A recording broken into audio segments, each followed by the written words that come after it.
நீங்க திருச்சிக்கு இங்கிருந்து 25 மினிட்ஸ்ல போயிடலாம். இங்கிருந்து கல்கட்டாவுக்கு 3 ஹவர்ஸ்ல போயிடலாம்.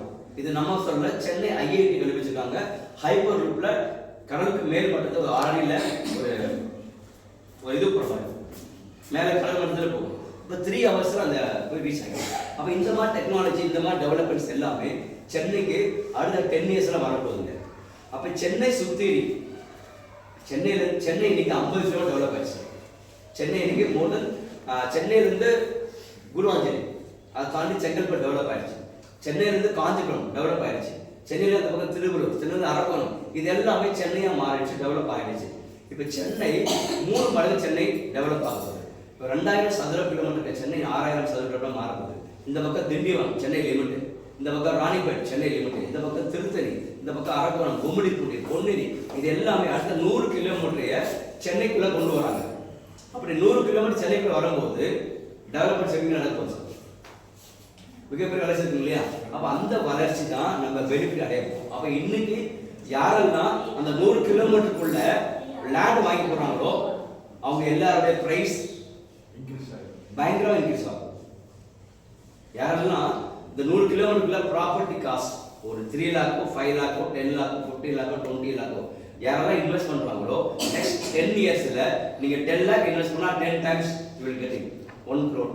நீங்க 3 லட்ச ரூபாய் இன்வெஸ்ட் பண்ணீங்கன்னா அது 30 லட்ச ரூபாய் அடுத்த 10 வருஷத்துல. இதுதான் last 10 years 20 years appreciation, land appreciation throughout சென்னையில்.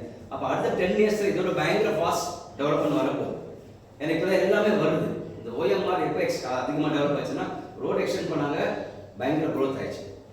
அப்போ ப்ராப்பர்ட்டி அடுத்த 100 கிலோமீட்டருக்குள்ள யாரெல்லாம் வாங்குறாங்களோ அவங்களோட காஸ்ட்டு அடுத்த சார் நாங்கள் ஒரு சின்ன விஷயம் சொல்லிடுறேன். நாங்கள் ஏர்போர்ட் மெகா சிட்டின்றது காஞ்சிபுரம் பக்கத்தில் இந்த பரந்தூர் ஏர்போர்ட் பக்கத்தில் ஒரு ப்ராப்பர்ட்டி நாங்கள் பண்ணியிருக்கிறோம். 100 ஏக்கரில் ஒரு ப்ராப்பர்ட்டி. அந்த 100 ஏக்கர் ப்ராப்பர்ட்டியில் ஆல்மோஸ்ட் 50 முடிஞ்சிச்சு. இப்போ அடுத்த ஃபேஸ் விங் 1 விங் 2 ஆரம்பிக்கிறோம். இது பார்க்கும்போது இன்னொரு சைட்டை பார்த்தோம் பணப்பாக்கத்தில். இப்போ டாட்டாவோட ஜாக்கர் மேனுஃபேக்சரிங் ஸ்டார்ட் பண்ணிட்டாங்க. அந்த லேண்ட் பார்க்க போனோம், 25,000 ஒரு சென்ட் சொன்னாங்க. சார் பார்த்துட்டு வந்துட்டோம். அடுத்து 3 மாதம் கழிச்சு நம்ம போய் விசாரிக்கிறோம். 3 மாதம் கேப்பில் 20,000 சென்ட் சொன்னாங்க. இன்னைக்கு 2 லட்சம் சொல்கிறாங்க. என்னங்க 3 மாதத்துல நம்ம வந்து 25,000 சென்ட் சொன்னீங்க, இன்னைக்கு 2 லட்சம் வரல. காரணம் Chennai to Bangalore express road complete ஆயிடுச்சு சொல்கிறாங்க. செகண்டு ஜாக்கோர் மேனுஃபேக்சரிங் அடிக்கல் நாட்டு முதல் வந்து அடிக்கல் நாட்டு போயிட்டாரு. அப்போ இந்த 2 டெவலப்மெண்ட் வந்ததுனால 25,000 சென்ட் 2 லட்சமாக மாறிடும். அப்போ 3-6 மாதத்துல 3 முறை 4 முறை வளர்ச்சி ஆகும்போது 10 வருஷம் கேப்புள்ள ஏன் நீங்கள் இன்வெஸ்ட் பண்ணுற அமௌண்ட்டு 10 மடங்கு 20 மடங்கு மாறாது? இதை எங்களுக்கு போயிடுது. அப்போ நீங்கள் சென்னையிலேருந்து 100 கிலோமீட்டருக்குள்ள எங்கெல்லாம் ப்ராப்பர்ட்டி கிடைக்குதோ நீங்கள் வாங்கி போட்டுருங்க. நம்பர் 1. நம்பர் 2, டிடிசிபி அப்ரூவல் இதுக்கப்புறம் ரொம்ப ஸ்ட்ரிக்ட் பண்ணிட்டாங்க. ஃபர்ஸ்ட் எல்லாம் பார்த்தீங்கன்னா வெட்லேண்டை நம்ம டிடிசியாக கன்வெர்ட் பண்ணலாம். பட் இப்போ கவர்மெண்ட்டே விவசாயத்தை பாதுகாக்கிறதுக்காக ட்ரை லேண்டை மட்டும்தான் நீங்கள் டிடிசியாக மாற்ற முடியும். அப்போ அது அந்த பட்டா பார்ப்பாங்க, நஞ்சை புஞ்சை பார்ப்பாங்க.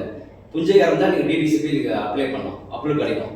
நஞ்சையாக இருந்தால் டிடிசி அப்ளை பண்ணாலும் கிடைக்காது. ஏன்னா விவசாயத்தை பாதுகாக்கிறதுக்காக. அப்போ இருக்கிற 90% நஞ்சை லேண்டு, புஞ்சை லேண்டு டிடிசிபா லேண்டை ப்ரொமோட் பண்ணி சேல் பண்ணிட்டாங்க, யாரும் வாங்கிட்டாங்க. மீது 10% லேண்டு தான் இருக்குது டிடிசிபி கன்வெர்ட் பண்ணாமல் ரா லேண்டாக இருக்குது. அப்போ அதை டிடிசிபா கன்வெர்ட் பண்ணி சேல் பண்ணிட்டாங்கன்னா அதுக்கப்புறம் டிடிசிபி அப்புறம் போகிறதுக்கு லேண்டே இருக்காது. ஏன்னா நாங்கள் லேண்டு வாங்கும்போது பார்க்குறது எல்லாம். அப்போ எங்களுக்கு ஒரு லேண்டு வாங்குறதுக்கு ரொம்ப கஷ்டமாக இருக்கும். ஒரு 50 ஏக்கர் 20 ஏக்கர் போனால் நமக்கு லேண்ட் கிடைக்க மாட்டேங்குது. இன்னைக்கு யாராவது டிடிசிபி லேண்ட் வாங்கி போகிறாங்களோ 10 வருஷம் கழிச்சு டிடிசிபி அப்ளை கிடைக்காது. அப்போ ஒன்லி ரீசேல் மட்டும் தான் நடக்கும். ஏன்னா இன்னைக்கு மக்கள் தொகை 150 கோடி. பாரதி பாடும்போது 30 கோடி முகமுடியாத பண்ணார் பாரதி. இன்னைக்கு 150 கோடி. அப்போ இன்னும் 20 years 30 years கழிச்சு அது 200 கோடி தாண்டுமா தராதுலாம். அப்போ தாண்டும் போது நிலம் ஏன் ரேட்டு ஏறுதுன்னா நிலம் உற்பத்தி பண்ண முடியாத ஒரே பொருள் உலகத்திலே. நிலம் என்பது இந்தியா ஸ்ட்ரக்சர் தான். இதான் இந்தியா வரைபடம்.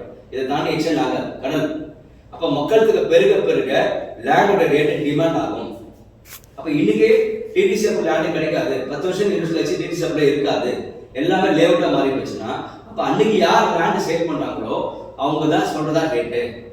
3வது விஷயம், நீங்கள் எந்த பிஸ்னஸ் பண்ணாலும் ஸ்கூல் ஆரம்பிங்க, காலேஜ் ஆரம்பிங்க, ஃபேக்ட்ரி கட்டுங்க, என்ன ஐடி கம்பெனி எல்லாமே கட்டுங்க, அது மூலப்பொருள் நிலம். நிலம் இல்லாம உலகத்துல ஒரு எதுவும் பண்ண முடியாது. அக்ரிகல்ச்சர் விவசாயம் பண்ணணுமா நிலம் கண்டிப்பா தேவை. நீங்க வீடு கட்டணுமா நிலம் கண்டிப்பா தேவை. எந்த ஒரு வியாபாரம் பண்ணாலும் அது நிலம் இல்லாம பண்ண முடியாது. அதனால நிலத்துக்கு இவ்வளவு பெரிய டிமாண்ட். அப்போ யாரெல்லாம் நிலத்துல இன்னைக்கு இன்வெஸ்ட் பண்ணாங்களோ அவங்க தான் மிகப்பெரிய கோடீஸ்வரா மாற போறாங்க. கடைசி 5 நிமிஷத்துல நான் முடிக்க போறேன். இப்போ நிலம் ஏன் முக்கியம் பார்த்தாச்சு. எத்தனை நிலம் ஆகும்? நான் சொன்ன மாதிரி ஏற்கனவே எல்லாருக்கும் சொந்தமா வீடு இருக்கும், அபார்ட்மெண்ட் எல்லாமே ஓகே. இது நமக்கும் நம்ம பிள்ளைக்கும் போதுமானதா இருக்கும் நிச்சயமா.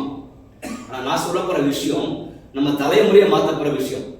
நான் சொல்ல போற விஷயம் நம்ம தலைமுறையை மாத்த போற விஷயம் நான் பேசுறேன். நம்பர் 1, இன்னைக்கு எல்லாருக்குமே நம்ம ஒரு 20 பேர் 20 பேர் இருக்கோம். உங்க எல்லார் பேர்லயும் ஆளுக்கு 10 சொத்துக்கு நான் ஒரு கற்பனை பண்ணிக்கிறேன். எல்லார் பேர்லயும் ஒரு 10 சொத்து இருக்குன்னா ஒரு கற்பனை பண்ணிக்கிறேன். எல்லா ஊர்லயும் நான் சொல்றது ஒரு காலத்துல 10 வருஷம் பண்ணி